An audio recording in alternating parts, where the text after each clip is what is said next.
Music is something that connects a lot of people in the world and is often considered the universal language. For many people, getting in a room and playing music with other people is a major release and a source of enjoyment in their life. With the start of the COVID-19 pandemic and the lockdown restrictions that came with it, the ability to collaborate with other people was severely hindered, and instead of playing together in a room, people moved to collaborating online. Of course, people collaborating remotely is not something new and has been occurring for decades. Even collaborations over the internet has been a realistic option for several years before the start of the pandemic, but from the necessity born out of the last 2 years, the rate at which people are collaborating online has increased dramatically. For many people, doing virtual sessions is a completely new experience and they didn't really know where to start with it. There has also been a development in the software available that enables virtual collaborations, with plugins like Audio Movers Listen to send high-quality audio, and the use of video platforms like Zoom to share screens and to see collaborators. The aim of this research was to investigate the instances of flow achieved when collaborating virtually compared to how flow is achieved in a regular in-person session. Through conducting sessions in various virtual settings, I was able to determine various ways of achieving virtual flow, as well as various obstacles to achieving flow and potential ways of overcoming them. Csikszentmihalyi states that a good communication is key in achieving flow.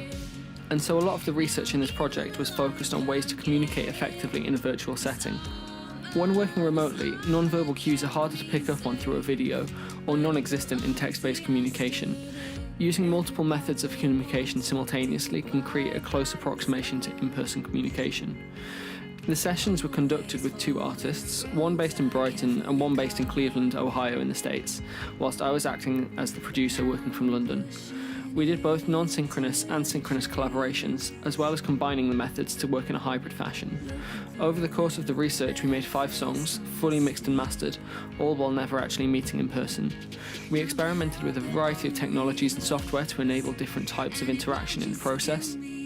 The main methods that we used were a non-synchronous way of working, sending files and notes back and forth, screen sharing a project so that both participants could see and hear, but only one was able to edit, remote control engineering of the sessions, and an online collaborative door where multiple participants can edit the same project simultaneously.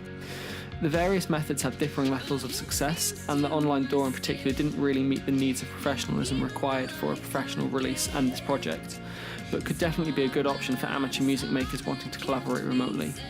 To widen the perspective from just my own experiences, I also conducted interviews with various people working in the music industry from both a producer and an artist perspective.